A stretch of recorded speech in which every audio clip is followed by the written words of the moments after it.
first thing, you want to have, you remember I said that the body is a system of levers and motors? Okay?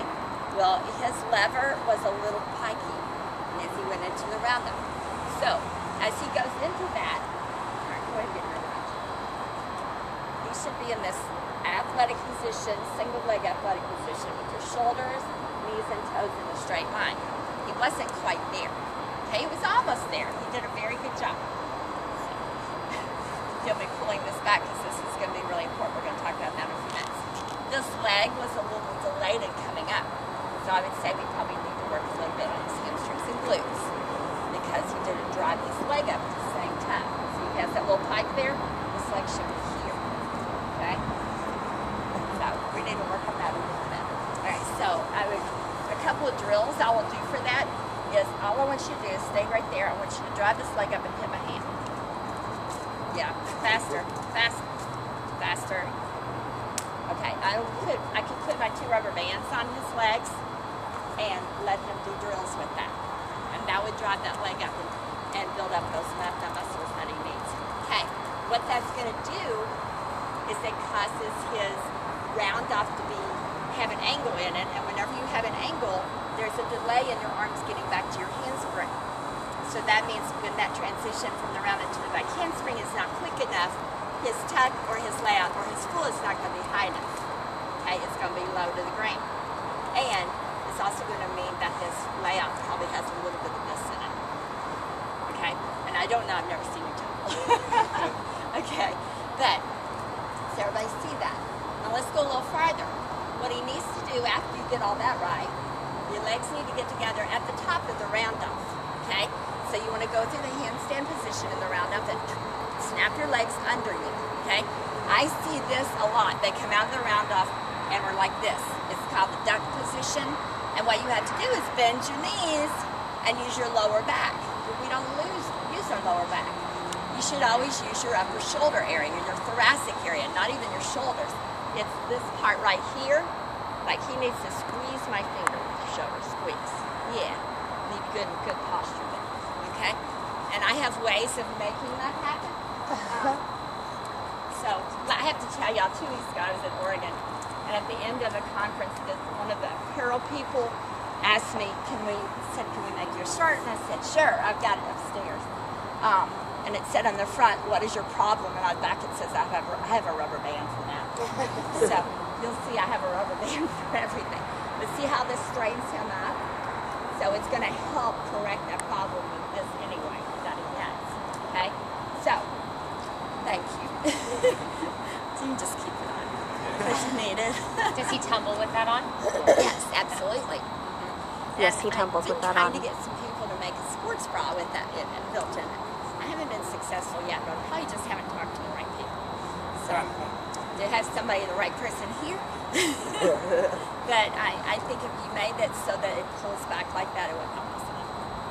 And so anyway, so we get the legs together at the top of the round off so that we don't get those duck feet. Okay? Then we have to block our arms up so that everything is going into that handspring immediately.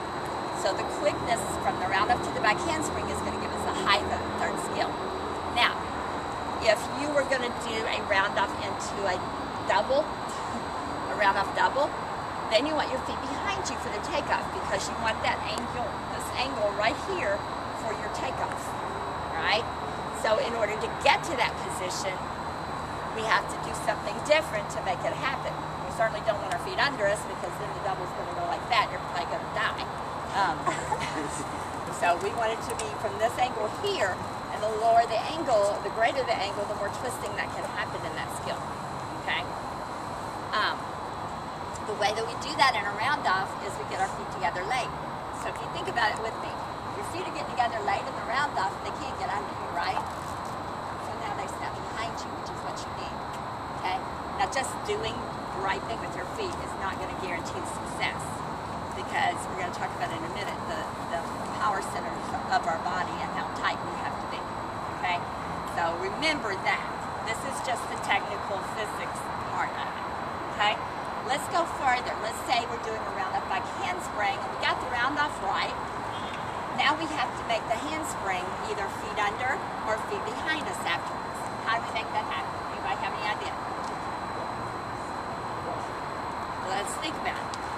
want to go normally in a handspring, get in a handstand.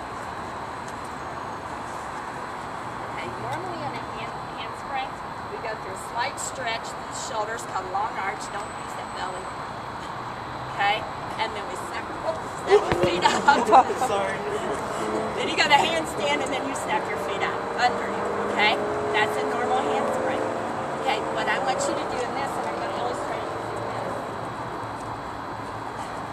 They don't like this in the airport either, but anyway. So if you look at it, this is your head and your arms, and your body is slightly stretched to a long arch there.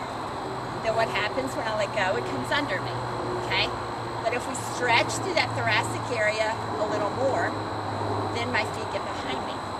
Okay? So we got the really nice round off that turns over really well. Okay? And then we reach quickly back into the handspring and stretch through our thoracic area, not your belly. Okay? Then our feet will snap behind us and we get all kinds of height.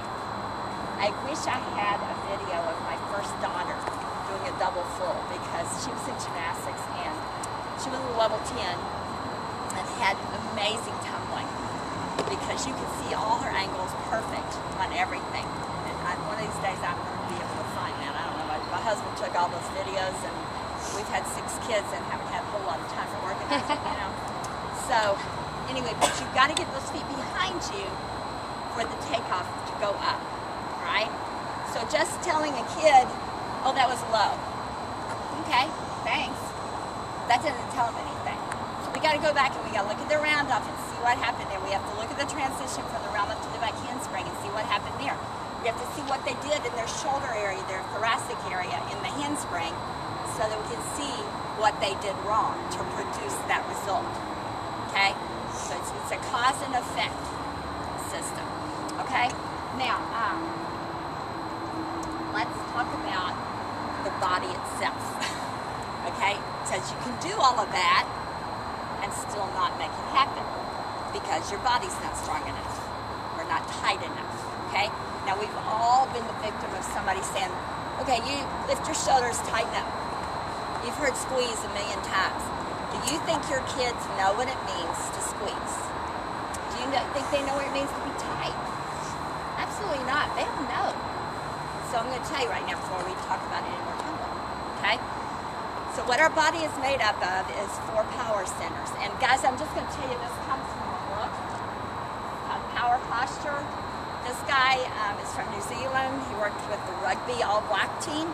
Amazing guy. Naturalist in most everything he does. His name's Lee Peroy, and I had the opportunity to eat with him a couple times when I was out there. Just an amazing guy. But the book is kind of left field. I mean, really out there. And so the first time I read that book, I thought, oh my goodness, if I start telling people these things, they're going to think I'm crazy, I'm a lunatic. So I didn't do it for a long time. But then I practiced it on my own kids. And then I saw, oh, this really works. This is working really well. Maybe y'all better share it. So I started telling people, and it has revolutionized the way people talk. A lot of people. Okay? By the way, I just tell you all this because I forgot totally about it. I have a Twitter account at Love of Tumbling. I put a tip on it every day. Nice. For conditioning, for tumbling, or for mental issues. So if you want to follow that, you can. You can also pick up all the old ones, I think. I have a website. Andre has been taking care of that. It's fortheloveoftumbling.com. And you can ask questions. My books are on there. I have a copy of them up here. I don't like to bring a suitcase full of books anymore, so I just don't bring them with me. So if you want one, you can order it. Or if you want to give me a check here, you can, and I'll send it to you when I get back home. But anyway, there's 3 books I've been over a period of 8 years, and I need to do an update on the conditioning one, but it's still very, very good. I have another one that's called The Abilities. It's stability, mobility, and flexibility, which is going to be a real interesting topic. And I have the writing done on it, and I have the videos done, but I haven't put them together on a DVD yet. So that will be coming soon, as soon as I get my husband to do that for me. So anyway, talking about the posture, guys, we've got to look at why it's important for us to have good posture in our tumbling. Well, let's look at what it is first. When I was a kid, I had to walk around with books on my head. I don't know if they do that anymore. They used to. We used to do it every day in PE. And we had PE every day. So, it doesn't happen anymore. But what we want is the shoulders up, back, and down.